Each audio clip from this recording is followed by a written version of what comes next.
It started with the scent of lavender, an unexpectedly calming precursor to a series of unsettling events. Whenever I smelled lavender, it reminded me of my grandmother, who treasured her lavender oil, using it as a remedy for just about everything. So, when that fragrance seemingly appeared out of nowhere at odd times and places, I didn't consider it threatening, just out of place. My name is Emma, and last summer I rented a small, unassuming house in a quiet town in upstate New York. I was desperate to escape the noise of Manhattan, looking for a respite to work on my artwork in solitude. The house was an old Victorian, standing at the end of a gravel road surrounded by thick woods and complete serenity. It was affordable, though its age was showing, and it had been on the rental market for months without any takers. Ignoring the reluctance of others to snatch up what seemed a perfect retreat, I signed on for a 6-month lease. The first few weeks were blissful, with nothing to concern me except keeping my paintbrushes clean and remembering to grab groceries from the tiny general store several miles away. That allowed me to sink into my creativity, often painting late into the night. It wasn't unusual for me to lose track of time, so when the lavender scent first appeared, I chalked it up to the scented candles I had brought along. Yet the smell was sharper, fresher, as if someone had just crushed fresh lavender sprigs behind me. The house had its quirks. Floorboards creaked loudly, doors swung on their hinges with even the slightest drafts, and the electricity occasionally flickered, reminding me of its age. These things were easy to ignore, though, as life settled into a gentle rhythm. Then, one night in late August, I was working on a piece inspired by the shadows cast by candlelight. The moon was full, flooding the house with an eerie luminescence. In the midst of deep focus, I heard the unmistakable sound of footsteps upstairs. It was soft, as if someone was pacing slowly, deliberatively. Telling myself it was just a settling house, I forced my mind back to my brushstrokes. Yet the footsteps continued, moving down the stairs softly enough to be a trick of my imagination, but distinctly rhythmic. There was no one else in the house, no sign of any intrusion. I decided to check it out, partly to quell the growing unease gnawing at me. Flashlight in hand, I crept up the stairs, the floorboards creaking beneath each careful step. The hallway was empty, illuminated by the thin beams of the moon. Each door was closed, just as I had left them. I opened each door slowly, letting the weak stream of my flashlight illuminate the shadowy interiors. Nothing, always nothing. I descended back to my studio, heart pounding, attempting to dismiss the encounter as nothing more than harmless, settling noises exaggerated by a fertile imagination. Sleep came fitfully that night, and when morning arrived, the suspicion lingered within me. I convinced myself that I was being silly, nerves about living alone perhaps.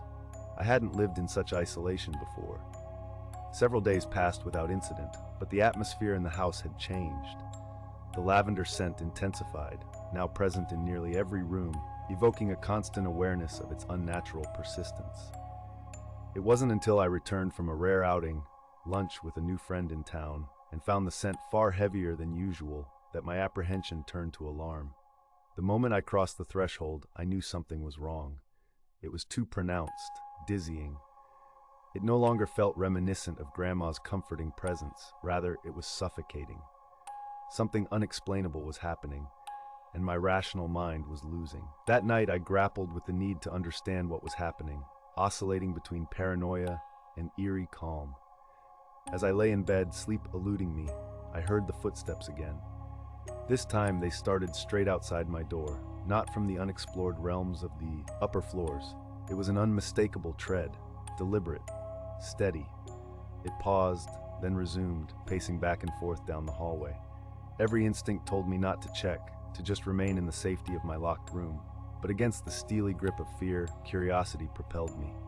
Trembling, I reached for the doorknob, twisted it silently, and inched the door open.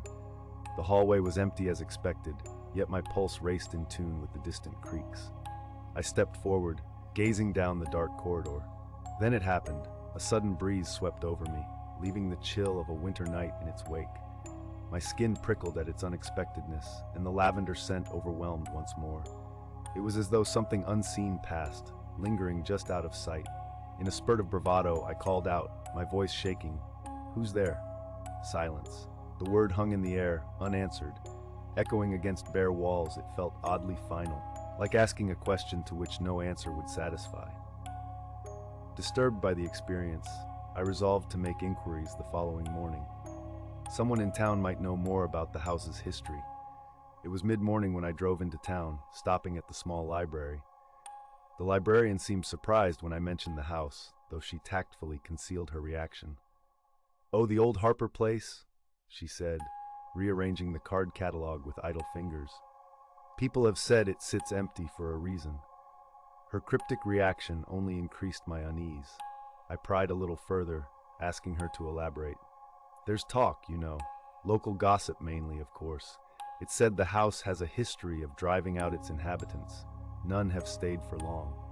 That evening, unnerved by what I'd learned, I pondered returning to the city, perhaps finding a more conventional place to stay. The idea of painting a lavender flower convinced me to stay.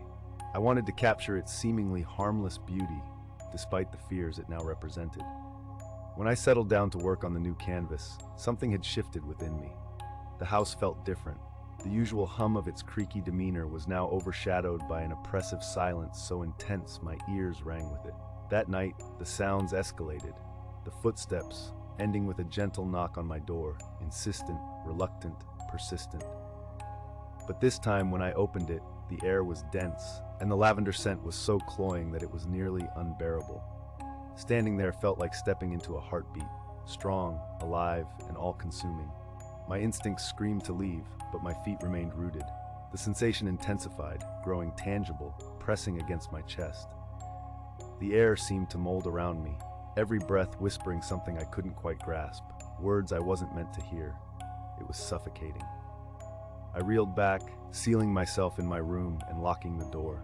My heart pounded in tune with a force that seemed to penetrate the walls, saturating the room with its relentless presence. I made the decision then and there that I would not spend another night under this roof.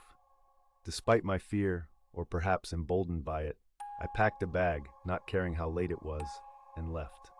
As I drove away, headlights slicing through the darkness, I couldn't resist one last glance back. The house stood silent, old yet dignified, wrapped in its shadows under the moonlight. Back in the city, peace remained elusive. Even now, months later, there are nights I wake, convinced I've breathed in a trace of lavender.